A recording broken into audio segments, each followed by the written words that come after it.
मैं बता रहा था कि सिमुलेशन ये है जैसे पानी भरते हम किसी बाल्टी में, वैसे किसी कंडक्टर को हम चार्ज करते हैं। तो तुम लिखोगे लैंग्वेज में, if we give some charge capital Q, if we give some charge capital Q to a conductor,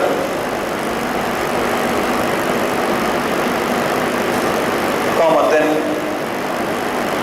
its potential rises proportionately. Then its potential rises proportionately.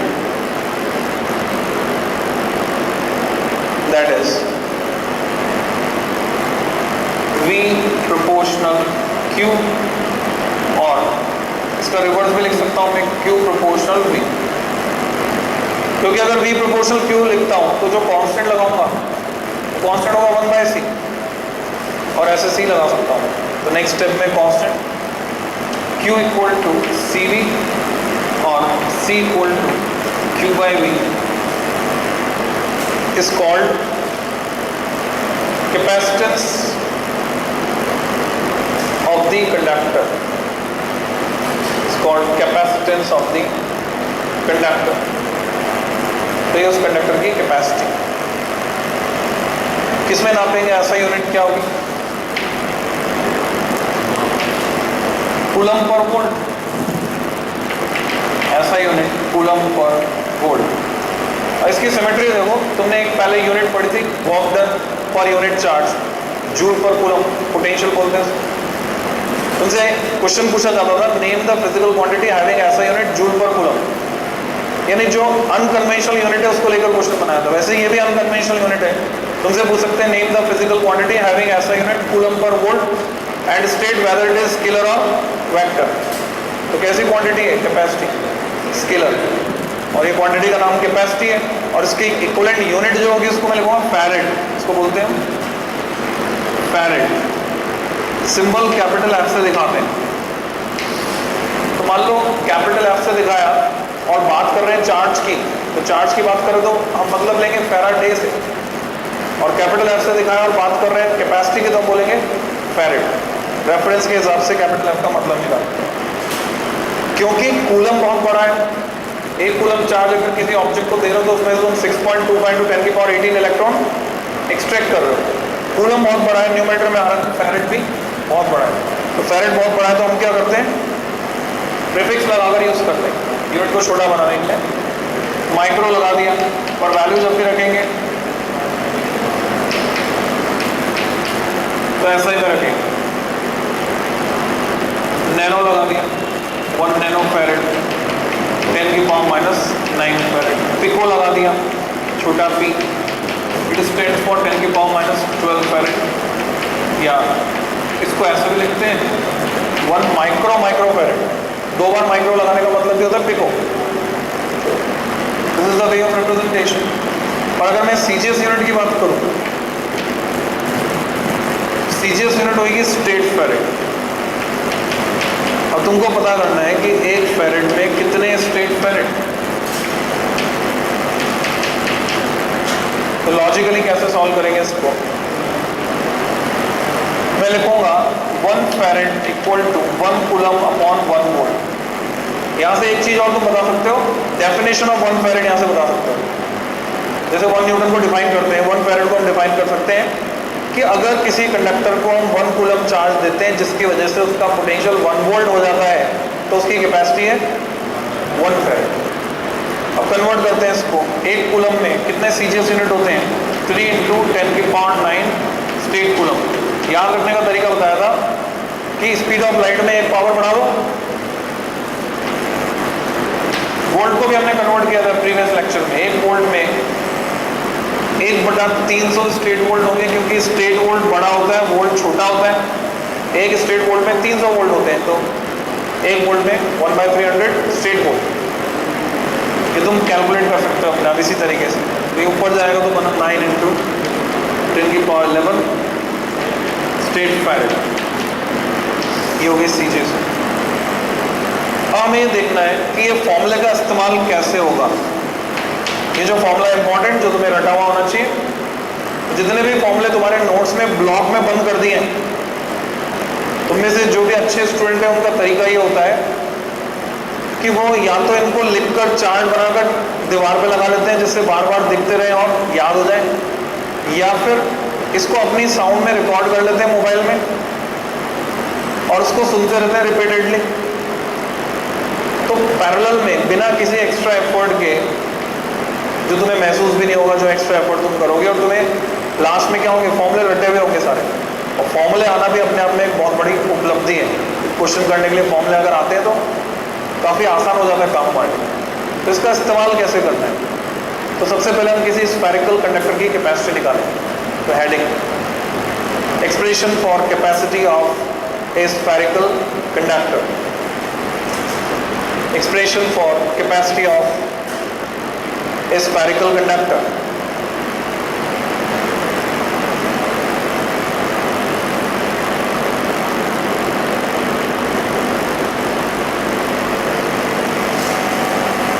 Spherical conductor के आगे लिखो ऑफ रेडियस कैपिटल आर,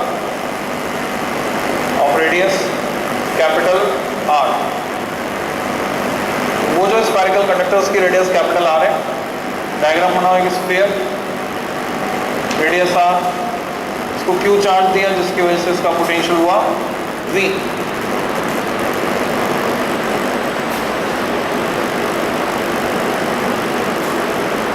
तो जब भी तुम्हें capacity पता करनी होगी तुम यहाँ फॉर्मूले से स्टार्टिंग करोगे।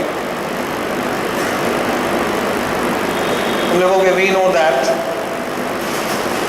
बोर्ड पे जो भी कुछ भी लिखा है साथ साथ में कॉपी करना, इंतजार मत किया करो।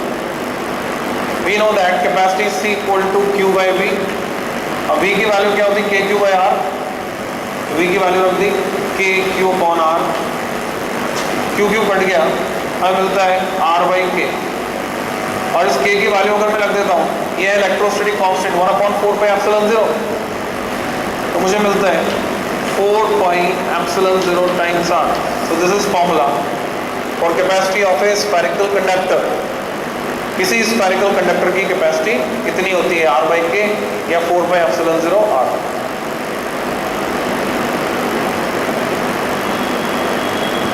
ये ज्यादा होती है कम होती है, प्रैक्टिकली पता करने की कोशिश करते हैं।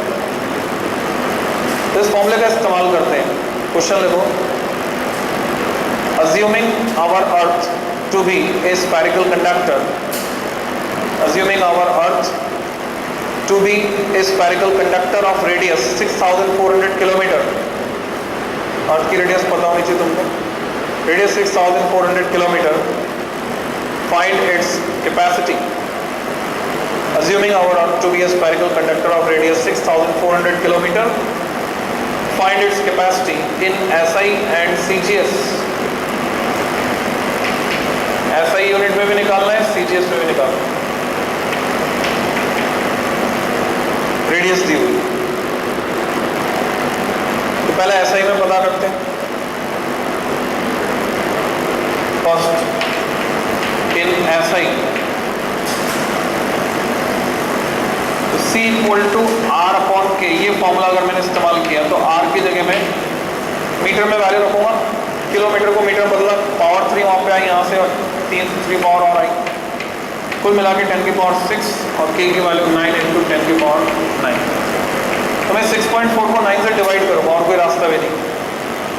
तो मैं जानता हूँ 9 7 जा 63, पॉइंट लगेगा पहले और बाकी आएगा 0.711 इंटू 10 की पावर -3। इसको हम माइक्रोफेरेड में एक्सप्रेस करना प्रेफर करेंगे। इसको लिखेंगे हम 711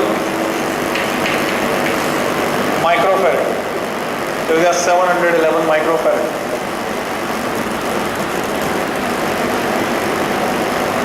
तो क्या तुम अंदाजा लगा सकते हो ज्यादा है या कम है? CGS में पता करते हैं।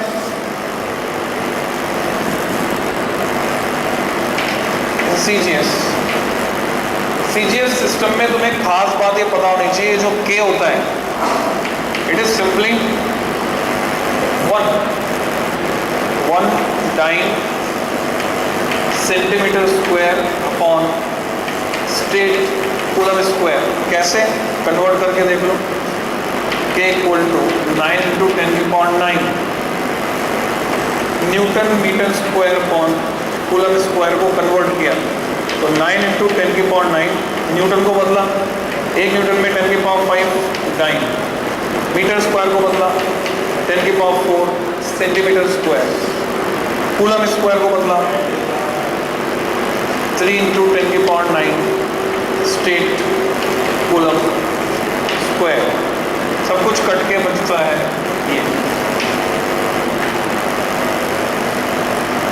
तो जब भी हम सीजीएस में इलेक्ट्रोस्टैटिक्स का कोई क्वेश्चन करते हैं, क्वेश्चन काफ़ी आसान होता है। जैसे तुम्हें फोर्स निकालना है तो तुम्हें निकालना है सिर्फ Q1 Q2 by R square. Q1 Q2 को स्टेट कूलम में रखना है, आर को सेंटीमीटर में रखना है। अगर तुम्हें फील्ड निकालना है तो तुम्हें निकालना है सिर्फ Q by R square. Potential निकालना है तो Q बाई आर, क्योंकि K तो 1 हो गया। तो अभी यहाँ पर अगर कैपेसिटी निकालनी है तो हमें क्या निकालना है, सिर्फ आर रखना है, क्योंकि K तो 1 हो गया। तो सीजीएस में C इक्वल टू आर है, जिसे सेंटीमीटर में रखना होगा तो 6.4 इंटू 10⁶ तो मीटर था, हो गया A। अब मैं सेंटीमीटर में लिखूंगा, इसको लिखूंगा स्टेट फैरेड, यूनिट बदल गई, कैपेसिटी है। तो क्या सीजीएस में ज़्यादा है कैपेसिटी अर्थ की, या सेम है, या कम है? बराबर है। मैं 1 किलोमीटर को 1000 मीटर बोलूँगा तो ज़्यादा थोड़ी हो जाएगा, यूनिट छोटी हो गई तो ठीक है, न्यूमेरिकल वैल्यू बढ़ेगी, 11th क्लास में तुमने सीखा था, पर क्वांटिटी तो सेम है। तो अगर तुमसे पूछ रहे हैं ज़्यादा है कि कम है, तो कंपैरिजन के लिए कोई रेफरेंस चाहिए तुमको, किसके रेफरेंस में कम या ज़्यादा, बिना उसके नहीं बता सकते। तो रेफरेंस मान लो तुम इसको लो, जो कैपेसिटर दिखाया तुमको 220 माइक्रोफेरेड इसकी कैपेसिटी, इसका साइज देखो, इसकी कैपेसिटी 220 माइक्रोफेरेड। और दूसरा एक एग्जांपल लो, तुम्हारे पास होता है एडेप्टर, घर में तुम काम में लेते हो टेलीफोन चलाने के लिए, वॉकमैन या केसीओ चलाने के लिए। एडेप्टर से हम एसी को डीसी में बदलते हैं, तो वो एडेप्टर जो डिवाइस होता है, जो यहाँ पे भी लग रहा है रिकॉर्डिंग सिस्टम में जो एडेप्टर लगा हुआ है, उससे डीसी 9 वोल्ट इसको दे रहे हैं, काली सी डिब्बी जो वहाँ है वो एडेप्टर। तो ये जो एडेप्टर है, इसके अंदर भी एक कैपेसिटर होता है, और वो कैपेसिटर होता है 1000 माइक्रोफेरेड। 1000 माइक्रोफेरेड का कैपेसिटर ऑलमोस्ट इससे आधा, हाफ ऑफ दिस, इस साइज का होता है। तो इतना सा कैपेसिटर और उसकी कैपेसिटी 1000 माइक्रोफेरेड, इतनी बड़ी अर्थ और उसकी कैपेसिटी खाली 711 माइक्रोफेरेड, यानी बहुत कम है। इसका मतलब कंडक्टर की कैपेसिटी बहुत कम होती है। Conductor is different from capacitor. Capacitor में ग्रुप होता है, कंडक्टर का एक कॉम्बिनेशन होता है 2 कंडक्टर्स। तो हम अंदाजा लगाने की कोशिश करते हैं, जो जितने भी कॉमन इलेक्ट्रॉनिक डिवाइसेस हैं, रेडियो, टेलीविज़न, टीवी तो बोल दिया, टेलीविज़न, रेडियो, और इसके अलावा मोबाइल फ़ोन, तो ये इन सब में, टेलीफोन में जो कॉमन कैपेसिटी हमको चाहिए होती है, चाहिए 1 माइक्रोफेरेड। तो अगर 1 माइक्रोफेरेड कैपेसिटी के लिए हम कंडक्टर का इस्तेमाल करने वाले हैं, तो उस कंडक्टर, स्फेरिकल कंडक्टर की रेडियस क्या होगा? क्वेश्चन नंबर 2 देखो, find the radius of A spherical conductor of capacity 1 microfarad. Find the radius of a spherical conductor of capacity 1 microfarad. तो ये हमको पता करना है। तो हम फॉर्मूला यूज करेंगे using C equal to R upon K। तुम्हें R पता करना है, R हो गया CK। C कितना है? C है 1 माइक्रोफेरेड 10⁻⁻⁶, K है 9 इंटू 10⁹ तो how much we get? 9 kilometre, 9 छोटा K छोटा M 9 किलोमीटर। तो उस स्फीयर की रेडियस होगी 9 किलोमीटर। चलो मैंने किसी तरह से बना भी लिया 9 किलोमीटर रेडियस का स्फीयर। अब इसको मैं जिस रेडियो में लगाऊंगा, उस रेडियो को कहाँ रखूंगा? उसको तो मैं व्हाइट हाउस में भी नहीं रख सकता, यानी ये प्रैक्टिकली फिजिबल नहीं है। एक वर्ड यूज करते हैं इंजीनियरिंग में, फिजिबिलिटी स्टडी करते हैं, फिजिबल। तो ये प्रैक्टिकली फिजिबल नहीं है, एप्रोप्रिएट नहीं है। तो क्या करना पड़ेगा? कैपेसिटी बढ़ानी पड़ेगी। कैपेसिटी बढ़ाने में हम लोग माहिर हैं। तुमने देखा जब तुम गेहूं पिसाने ले जाते हो पीपे में भरकर, अगर तुमने पीपा ऊपर तक भर लिया गेहूं से, तो जब आटा बनेगा सरफेस एरिया बढ़ेगा, अब वो आटा उस पीपे में नहीं आएगा। चक्की वाला माहिर होता है उसकी पीपे की कैपेसिटी बढ़ाने में, वो डंडा रखता है अपने पास, फिर वो डंडे से उस आटे को ठूंसता है, दबाता है, अल्टीमेटली पीपा थोड़ा सा फूल जाता है और उसमें वो गेहूं का आटा जो है वो उसी में भर के हम ले आते हैं। यानी कई बार तो सफल हो जाता है वो कैपेसिटी बढ़ाने में, अदरवाइज फिर थैली में भर के अलग से देता है। तुमने देखा है ट्रेन जब वो भर्ती होती है, पुलिस भर्ती, तब ट्रेन की हालत क्या होती है? एक कोच जिसकी कैपेसिटी है मान लो 72 पर पैसेंजर, तो 72 की जगह 4 टाइम्स पैसेंजर उसमें आराम से 4 टाइम्स 5 टाइम्स कैपेसिटी बढ़ जाती है उसमें। तो क्या हम किसी कंडक्टर की कैपेसिटी नहीं बढ़ा सकते? तो देखते हैं कंडक्टर की कैपेसिटी किन किन फैक्टर्स पर डिपेंड करती है, उन फैक्टर्स को कैसे कंट्रोल करेंगे, कैसे बढ़ाएंगे। तो next heading, factors on which capacity of a conductor depends. Factors on which capacity of a conductor depends.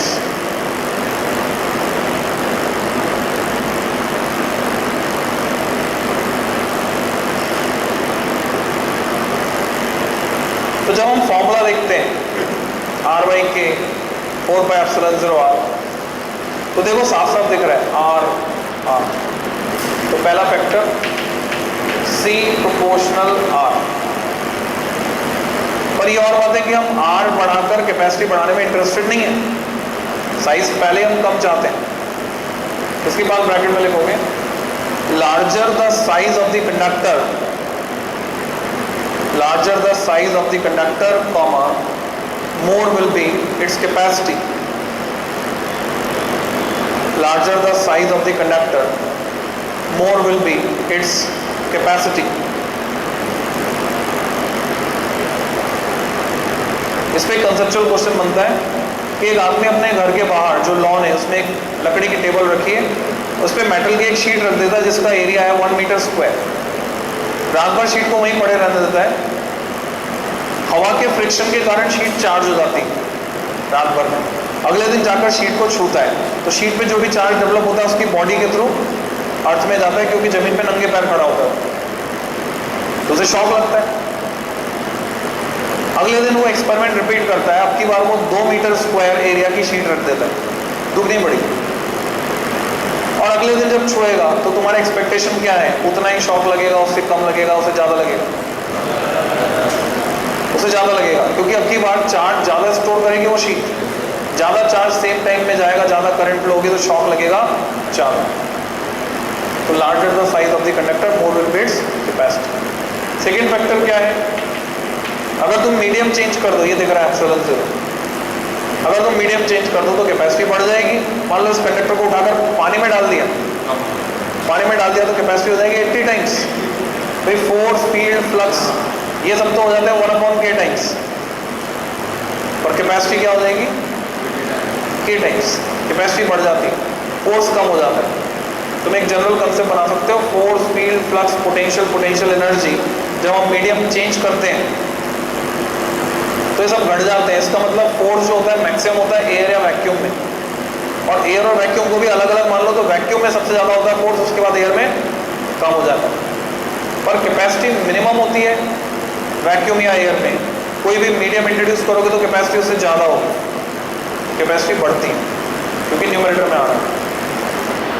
तो लिखोगे for a medium of dielectric constant capital K, or a medium of dielectric constant capital K, comma, the capacity becomes K times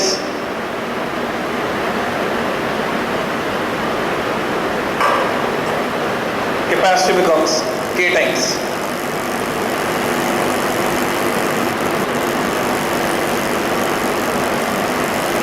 हम size बढ़ाकर तो नहीं बढ़ाना चाह रहे capacity, क्या हम डायरेक्ट्रिक इंट्रोड्यूस करके बढ़ाना चाहते हैं?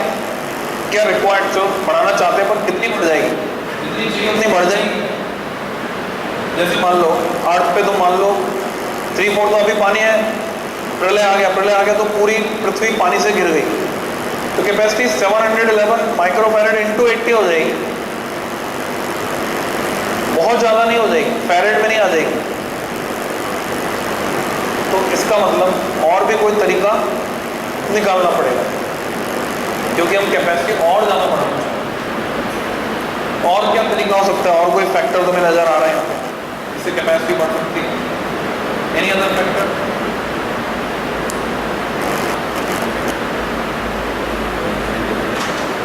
जो फॉर्मूला है C equal to Q upon V, इसको गौर करो, इससे पॉसिबिलिटी है।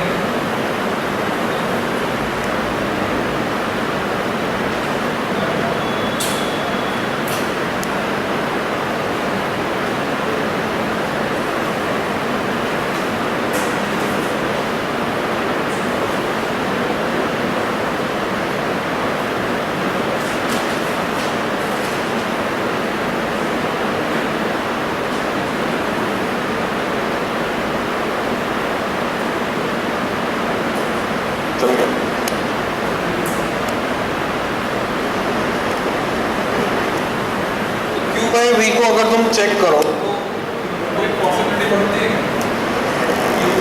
क्या? तुम चार्ज बढ़ाकर कैपेसिटी बढ़ा सकते हो? सोचो वही बाल्टी वाला एग्जांपल, बाल्टी में तुमने नल खोल दिया, ठीक, बाल्टी में नल खोल दिया, 20 लीटर कैपेसिटी की बाल्टी है, बाल्टी पूरी भर गई लबालब, अब भी नल चालू है, चार्ज अमाउंट ऑफ वाटर, तो क्या 20 लीटर से ज्यादा स्टोर कर लेगी बाल्टी? इसका मतलब चार्ज बढ़ाकर तुम कैपेसिटी नहीं बढ़ा पाओगे। फॉर्मूला तो है C equal to Q by V, पर अगर तुम चार्ज बढ़ाते जाओगे तो चार्ज ओवरफ्लो हो जाएगा, कैपेसिटी एक लिमिट से ज्यादा नहीं बढ़ सकती। तो क्या पोटेंशियल कम करके? तो यहाँ पर हमें जवाब मिलता है हाँ, पोटेंशियल हम कम कर सकते हैं। हमने कंसेप्ट सीखा था पोटेंशियल की, जो इमेज मैंने तुम्हें बताई थी उसके हिसाब से अगर हम पॉजिटिव लोगों के बीच में होते हैं जो बोलते हैं कि हाँ आसान है, तुम सब कर सकते हो, तो हमें अपनी एबिलिटी बढ़ी हुई महसूस होती है, हमें लगता है हम सारे काम कर सकते हैं, हमारा पोटेंशियल बढ़ जाता है। और नेगेटिव लोगों के बीच में होते हो जो आलसी, कामचोर, मक्कार हैं, तो तुम भी वैसे हो जाते हो और तुम्हारा पोटेंशियल कम हो जाता है। तो अगर किसी कंडक्टर का पोटेंशियल कम करना है तो तरीका क्या है? उसके पास एक नेगेटिवली चार्ज कंडक्टर लाके रखो, तो नेगेटिवली चार्ज कंडक्टर की प्रेजेंस के कारण उसका पोटेंशियल कम हो जाएगा, घट जाएगा। तो ये एक तरीका हो सकता है। तो तीसरा फैक्टर लिखोगे,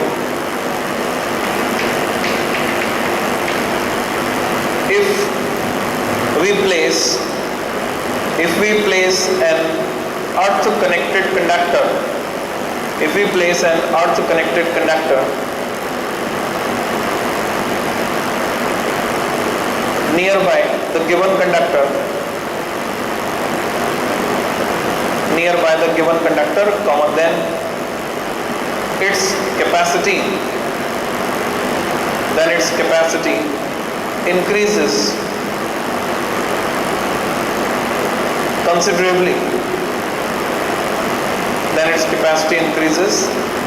considerably,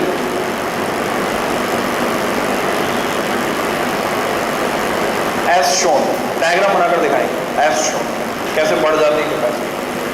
तो तुम्हें इसमें 3 डायग्राम बनाने हैं। ये गिवन कंडक्टर है, इंसुलेटिंग स्टैंड पे माउंटेड है, दिस फिगर है। इसको तुमने कुछ चार्ज दिया है, वो इसकी सरफेस पर यूनिफॉर्मली डिस्ट्रीब्यूटेड है। सपोज इसके पास चार्ज Q है जिसकी वजह से इसका पोटेंशियल V है, इसकी कैपेसिटी C है। This is figure A, charge Q, potential V, capacity C। अगली स्टेप में तुम इसके पास दूसरा कंडक्टर लाकर रखते हो, न्यूट्रल है वो। इंडक्शन का कंसेप्ट तुम्हारा रिवाइज कर लो, तुम्हें पता है कि चार्ज कैसे इंड्यूस होता है। तो जो दूसरा कंडक्टर लाके रखोगे इसमें जो न्यूट्रल है इसमें नेगेटिव चार्ज अट्रैक्ट होकर आएंगे नियर बाय सरफेस पर, पॉजिटिव चार्ज आएंगे फार्दर सरफेस पर, चार्जेस का रीडिस्ट्रीब्यूशन हो जाएगा। और इवन जो गिवन कंडक्टर है उसका चार्ज भी शिफ्ट होगा। वास्तव में यहाँ पे जो इलेक्ट्रॉन होंगे रिपेल होकर इधर जाएंगे, पॉजिटिव को न्यूट्रलाइज करेंगे, तो यहाँ से इलेक्ट्रॉन चले जाएंगे तो यहाँ बचेगा पॉजिटिव। मोटे तौर पर देखें तो हमें ऐसा लगेगा कि पॉजिटिव यहाँ से वहाँ शिफ्ट हो गया, पर वास्तव में पॉजिटिव तो कभी कहीं आता जाता नहीं, जब भी आते जाते हैं तो नेगेटिव आते जाते, इलेक्ट्रॉन्स आते जाते, तो इलेक्ट्रॉन वहाँ से रिपेल होकर इधर आ जाता है। तो ये सिचुएशन हुई। क्या चार्ज में कोई चेंज हुआ? पोटेंशियल की अगर बात करें तो अब जो सिचुएशन हमें दिख रही है, ये जो नेगेटिव चार्ज है ये इस कंडक्टर के पास है, डिस्टेंस कम है कंपेयर टू पॉजिटिव। पॉजिटिव की डिस्टेंस ज़्यादा है, तो नेगेटिव का इफेक्ट ज़्यादा होगा, पॉजिटिव का इफेक्ट कम होगा। ये ठीक वैसे ही है, अगर तुम्हें एक पुराना डेरिवेशन में याद दिलाऊं, जब हमने इलेक्ट्रिक डाइपोल की बात की थी, तो इलेक्ट्रिक डाइपोल के कारण हमने any point P R theta जिसके कोऑर्डिनेट से पोलर कोऑर्डिनेट, उस पर पोटेंशियल निकाला था, और वो पोटेंशियल आया था minus k p cos theta upon r square. तो उसमें जो माइनस साइन आ रहा था उसका कारण ये था कि जो पॉइंट ऑफ ऑब्जर्वेशन पी है वो नेगेटिव चार्ज के ज़्यादा पास था कंपेयर टू पॉजिटिव पोल। तो यहाँ भी नेगेटिव ज़्यादा पास होने की वजह से पोटेंशियल डिक्रीज हो जाएगा। पोटेंशियल डिक्रीज होगा तो कैपेसिटी इंक्रीज हो जाएगी। पर अभी हम और बढ़ाना चाहते हैं, दिस इज फिगर बी। फिर तीसरा फिगर सी। और कैपेसिटी बढ़ाने के लिए हमने क्या किया, जो पास वाला कंडक्टर था उसको आर से कनेक्ट कर दिया। आर से कनेक्ट करने के बाद इफेक्ट ये होगा, ये पॉजिटिव तो यही रहेगा ऐसे कैसा। अब यहाँ पे तुम रिवाइज करो तुम्हारा फ्री चार्ज और बाउंड चार्ज का कंसेप्ट जो तुमने सीखा था प्रीवियस लेक्चर में।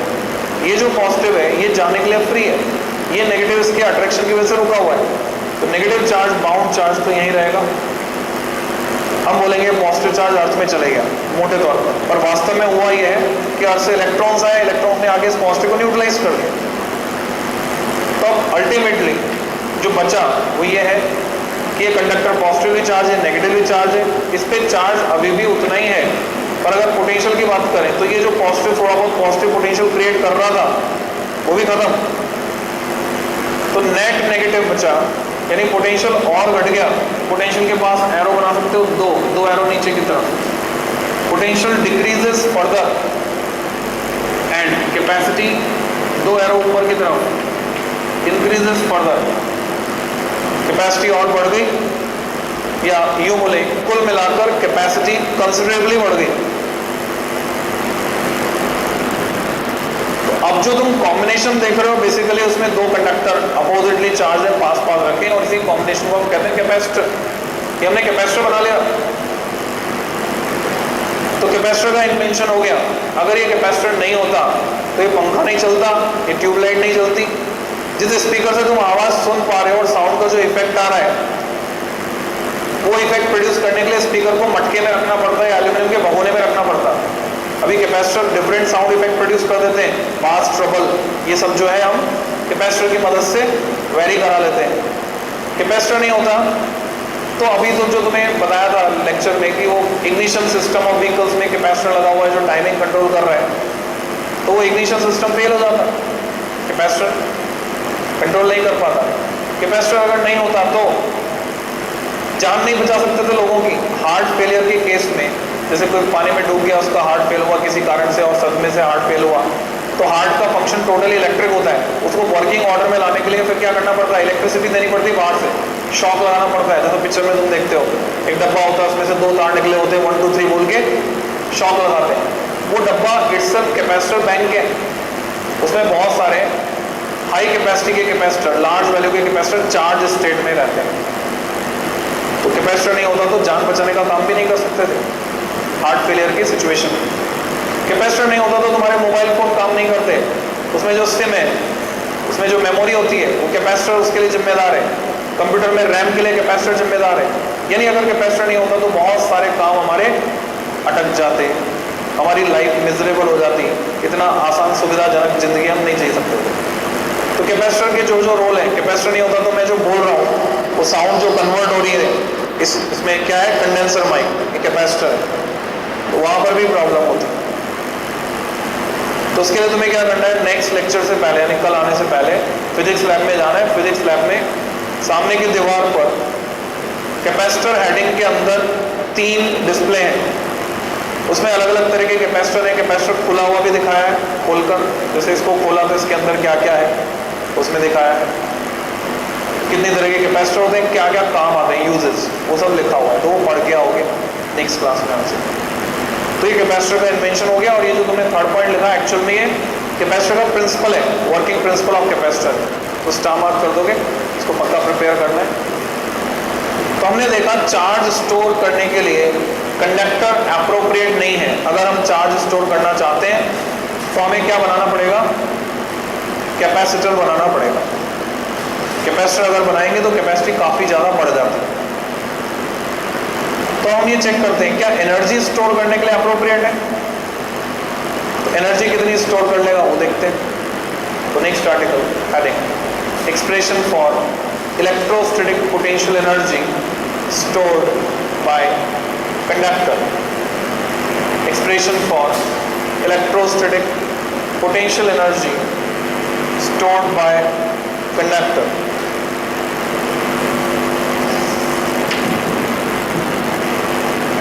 तो इस एक्सप्रेशन को डिराइव करने से पहले मैं कुछ तुमसे पूछ रहा हूं, रेफरेंस साइड में तुम वो नोट कर लोगे और उसका जवाब चाहे बोलकर दो चाहे नहीं दो, मन में तुम्हारे पास उसका एक जवाब होना चाहिए।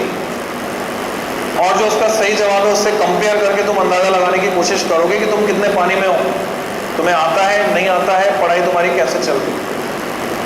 और फिर जो कंसेप्ट यहाँ पर क्लियर हो जाएगा उसमें गलती दोबारा नहीं होनी चाहिए। मान लो आता है बहुत अच्छी बात है, नहीं आता है तो अब आना चाहिए। कंसेप्ट ये है कि दिस इज रेफरेंस, मतलब यहाँ पोटेंशियल एनर्जी जीरो है। एक ऊंची मीनार है जिसकी हाइट है h, इसके टॉप पर यहाँ m मास का एक पत्थर पड़ा है, तो उसकी पोटेंशियल एनर्जी कितनी हुई, mgh। ये वर्क करने की एबिलिटी है। तुम्हारे घर में काम चल रहा है, कारीगर ने दीवार बनाई, h ऊंचाई की दीवार बनाई, जिसमें जो मटेरियल उसने लगाया ईंट, सीमेंट, बजरी यानी मसाला, उस सबका टोटल मास m है। इस दीवार को बनाने में कारीगर ने जो वर्क किया वो इसमें पोटेंशियल एनर्जी के फॉर्म में स्टोर हो गया। उसके हिसाब से जितनी बड़ी दीवार बनाई, जितना वर्क किया, उसको पैसे देने। तो कितना वर्क किया उसने, कितनी पोटेंशियल एनर्जी इस दीवार की,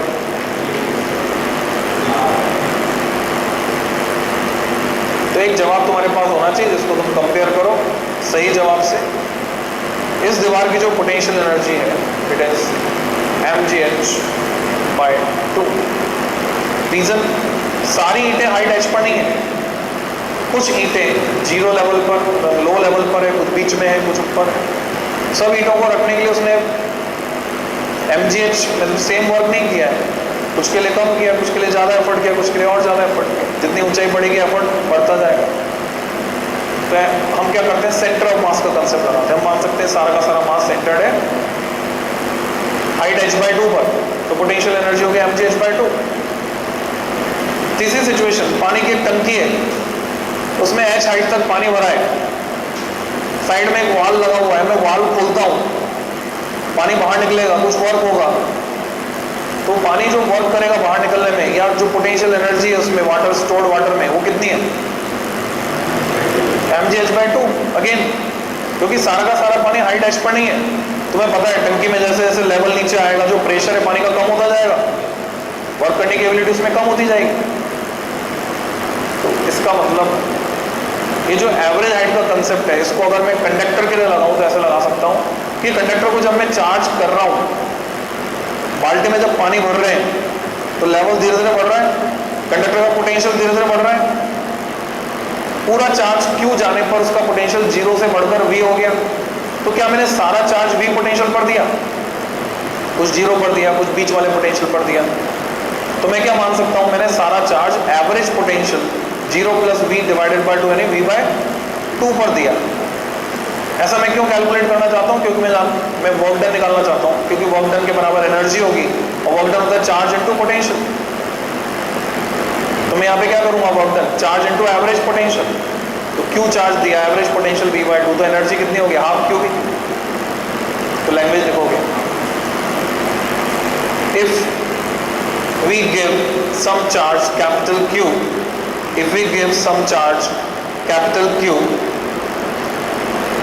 gradually धीरे धीरे धीरे ग्रेजुअली वर्ड की अपनी अलग इंपॉर्टेंस है.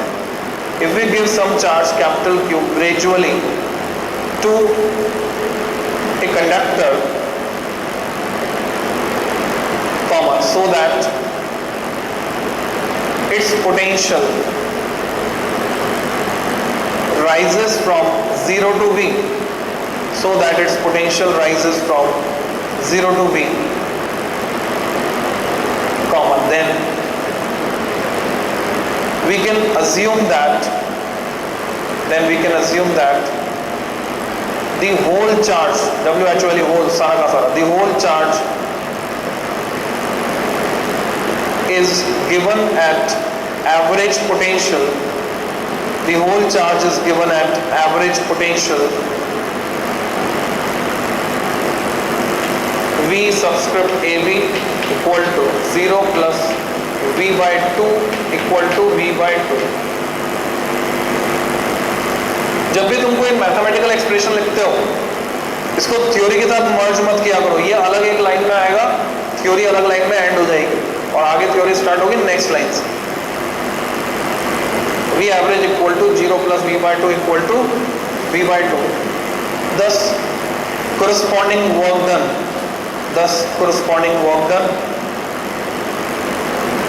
comma, which get stored as potential energy. Corresponding work done which get stored as potential energy